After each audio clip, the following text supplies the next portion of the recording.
साथियों नमस्कार। साथियों यहाँ पर लेवल 1 और लेवल 2 के कंबाइंड क्वेश्चन में लेकर के आया हूँ जो कंफ्यूज वाले क्वेश्चन है। कई कोचिंग वाले कई आंसर बता रहे हैं, कुछ कोचिंग वाले कुछ आंसर बता रहे हैं, तो आप भी इनको एक बार मिलान करके देखना।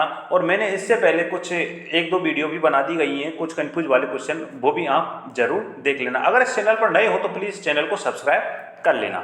साथियों यहाँ पर पहला क्वेश्चन आता है कि भारत गौरव रेल का मुख्य उद्देश्य है। साथियों वैसे इसका आंसर क्या होना चाहिए कि घरेलू पर्यटन को क्या देना, प्रोत्साहन देना। घरेलू पर्यटन को क्या देना, प्रोत्साहन देना। साथियों वैसे इसका राइट आंसर ये होना चाहिए, लेकिन ये कलाम एकेडमी ने माना है। लेकिन अगली कोचिंग है वो भी एक बड़ी संस्थान है, उन्होंने क्या माना है कि भारत गौरव रेल का मुख्य उद्देश्य है, तो उन्होंने माना है आंसर डी, जो राजाओं और उनके शाही स्थानों के बीते हुए युग को पुनः दर्शाने हेतु उन्होंने ये आंसर माना है। अब साथियों अधीनस्थ बोर्ड क्या मांगता है वो ही जाने। साथियों अगला क्वेश्चन आता है, अब ये क्वेश्चन मैं आपको बताने जा रहा हूं जिसमें मरु राष्ट्रीय उद्यान किस जिलों में अवस्थित है, मतलब किन जिलों में स्थित है। साथियों ये क्वेश्चन वैसे तो फ्रेश क्वेश्चन है साथियों, मैं आपको बता रहा हूँ क्योंकि कई भाई बहन कमेंट करके बार बार में कह रहे थे कि इसको भी आप एक बार वीडियो के माध्यम से बताएं, क्योंकि ये भी एक कंफ्यूज वाला क्वेश्चन है, इसलिए मैं आपके सामने लेकर के आया हूं। लेकिन इसका जो राइट आंसर होना चाहिए वो जैसलमेर, और मैं खुद इसको जैसलमेर करके आया हूं क्योंकि मरु राष्ट्रीय उद्यान जैसलमेर, और साथियों इसका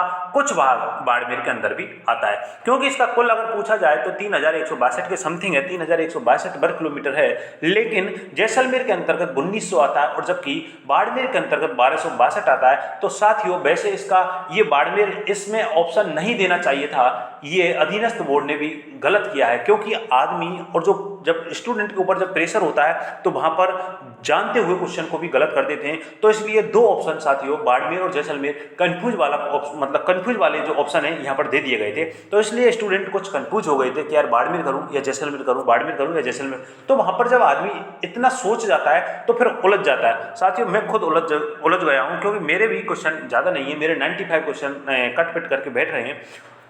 अब साथियों इसमें क्या मानते हैं, ये अधीनस्थ बोर्ड के ऊपर है। साथियों अगला क्वेश्चन है लेवल 2 का, जो सामाजिक ज्ञान विषय का, कि इसमें दे रखा है कि जो संगरिया संचौर संथालपुर ग्रीनफील्ड एक्सप्रेसवे, ये क्वेश्चन आया था और उसमें 4 ऑप्शन दे रखे थे, जैसलमेर था, बाड़मेर था, जोधपुर था और बीकानेर ऑप्शन था। अब इनमें से पूछा था जो ये एक्सप्रेसवे हाईवे है ये किस जिले से नहीं गुजरता है। साथियों मैं 3 नंबर की बात कर रहा हूँ, इसमें दे रखा है कि कौन कौन से जिले आते हैं इसमें, तो हनुमानगढ़ आता है, श्रीगंगानगर आता है, बीकानेर आता है, जोधपुर आता है, बाड़मेर और जालौर आता है, ये जिले इसमें सम्मिलित हैं। लेकिन मेरे दोस्त जैसलमेर जिला नहीं आता है। साथियों नए हो तो चैनल को जरूर सब्सक्राइब करना। अब अगला क्वेश्चन आता है, साथियों मैंने इस क्वेश्चन को भी पहले भी अगली वीडियो में प्रोवाइड करवा दिया था, लेकिन फिर भी कुछ साथी नहीं मान रहे थे कि आप एक बार भी लाओ इसको, कमेंट करके बार में पर्सनल व्हाट्सएप पर मैसेज भी किया था उन लोगों ने, तो इसलिए मैं आपके सामने ये लेकर के आया हूं। इनमें से कौन सी सामाजिक परिस्थिति मानव जीवन को प्रभावित करती है। तो साथियों मानव जीवन को प्रभावित तो शासन व्यवस्था, इसमें तो दे रखा था आंसर शासन व्यवस्था करती है, और मैं खुद शासन व्यवस्था करके आया हूं। लेकिन कुछ कोचिंग शासन व्यवस्था मान रहे हैं और कुछ कोचिंग यहां पर धार्मिक स्थान मान रहे हैं, तो हो सकता है साथियों धार्मिक स्थान भी होना चाहिए, क्योंकि धार्मिक स्थान पर भी सामाजिकता का भी प्रभाव पड़ता है। अब अधीनस्थ बोर्ड साथियों या तो दोनों ऑप्शन मानेगा या फिर इस क्वेश्चन को डिलीट करने के चांस पूरे लगते हैं। और वैसे भी साथियों अधिकतर अधीनस्थ बोर्ड क्वेश्चन को डिलीट करने के ही चांस होते हैं, उसमें अधिकतर डिलीट करता है, क्योंकि जो अभी हाल ही में जो एग्जाम हुई थी पीटीआई की, तो उसमें कम से कम 10 से और 12 क्वेश्चन डिलीट किए गए थे। अब देखते हैं आगे क्या होता है साथियों। धन्यवाद।